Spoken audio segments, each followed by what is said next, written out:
अरे मोटा भाई कदापि शक्य न बने कारण के तुम्हारी जी ताकत दर्शाई શકો છો પણ ભગત તો તમને કદાપि સુપ્રત નહીં કરું ભાઈ તો તું પણ જોઈ લે કે આ બલરામમાં કેટલી તાકાત છે ભલે મોટા ભાઈ અજમાવી શકો છો મને મંજૂર છે હે ધીક ધીક ધીક વીરા ધીક ધીક ધીક વીરા રે કરું યાદ હરે સદા મારા હાથ હરે ધીક ધીક કરું યાદ હરે સદા મારા હાથ હે માતા લાગે તારી સીતા લાગે જે લાગે તારો હરધારી માતા લાગે તારી સીતા લાગે જે લાગે તારો હરધારી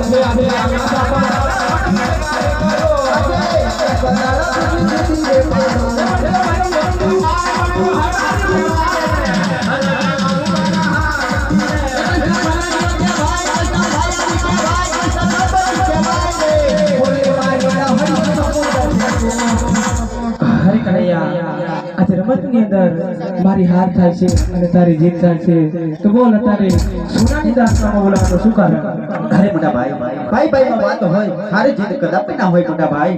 અરે કનૈયા કોઈ દિવસ હાર પણ હોય અને કોઈ દિવસ જીત પણ હોય અરે મોટા ભાઈ આ પોતે હાર દર્શાવતા હોય તો જે લલાટે લાડુના માર્યા છે એ ભગતના કે અરે મોટા ભાઈ એ પહેલા તમારી મને જમણા હાથનું વચન આપવું પડશે અરે કનૈયા ભાઈ ભાઈ માં વાત હોય વચન કદાપી ના હોય અરે મોટા ભાઈ કોઈ દિવસ વાત પણ હોય કોઈ દિવસ વચન પણ હોય મોટા ભાઈ અરે કનૈયા વચન તો આપો પણ તારે માંગવું હોય માંગજે તારા મોટા ભાઈને કપટ ના કરતો વીરા અરે મોટા ભાઈ તમને ખબર જ છે કે સત્ય અને ધર્મ અને ભક્તિ સહાય માટે કરું છું કદાપી કપટ નથી કરતો મોટા ભાઈ હા તો કનૈયા લે આ જમણા હાથનું વચન છે અરે મોટા ભાઈ વચન આપીને ફરી નહીં જાઓ ત્યાંનું ધ્યાન રાખજો અરે કનૈયા રઘુકુળ સદાચારી આવી પ્રાણ જાય તો બલરામના બોલેલા વચન ના જાય હા તો મોટા ભાઈ તમને બોલવાનું એ જ કારણ છે જે લલાટે લાડુના માર મારે છે એ ભગતના કે તમારે ને મારે જન્મ લેવાનો છે મોટા ભાઈ કનૈયા મેં તને પહેલા જ કીધું તું કે વચનની અંદર કોઈ કપટ ના કરતો અરે મોટા ભાઈ હું તમને પહેલા જ કહ્યું હતું કે સત્ય અને ધર્મ અને ભગતની સહાય માટે કરું છું કદાપી કપટ નથી કરતો મોટા ભાઈ અરે કનૈયા વચન આપ્યું છે એટલે આ બલરામ લાચાર થઈ ગયો છે ભલે ભલે મોટા ભાઈ ભલે હાજ સોના હાની કર કરે અડતાઈ સોના